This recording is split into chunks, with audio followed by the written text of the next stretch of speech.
Hi, and welcome to Skill Session. In this video, we're going to talk about the simple factory design pattern, one of the most used design patterns that's widely used in software engineering. We'll explain what the factory pattern is and why it's important, and how to implement it in Java. So, the simple factory design pattern is a pattern that provides a way to create objects of different types and classes without exposing the creation logic to the client code.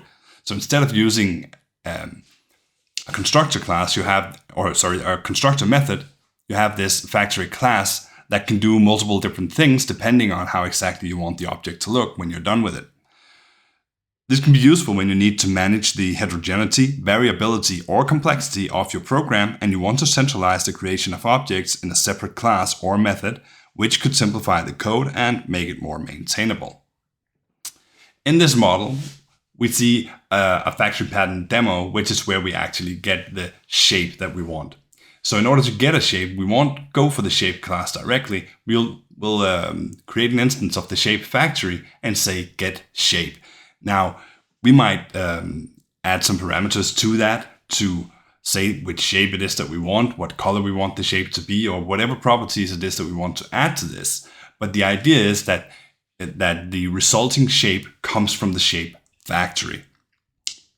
If we look at the code here, the code is a quite different example. This is with sensors. And once again, we have a sensor factory that can create a sensor, and it has that create sensor method, but it can have multiple different sensors in it if you want to give the sensor various input. You can often recognize these factory patterns by the way that you actually use them. So if you see some code that implements a factory pattern like this, where it says sensor factory equals new factory, that just gives you a new factory. But then when you want to create this rain sensor, you instantiate it as a type of sensor, but instead of saying new, you use the sensor factory to get it. And then you have these method calls that are stringed after each other with sensor factory dot sensor type is rain dot SI unit equals millimeters, and then dot create sensor. And the last one is always the one where you create it. And the idea here is that the factory always returns itself in every single function so that you can just string the next method along in your function call like we have it right here.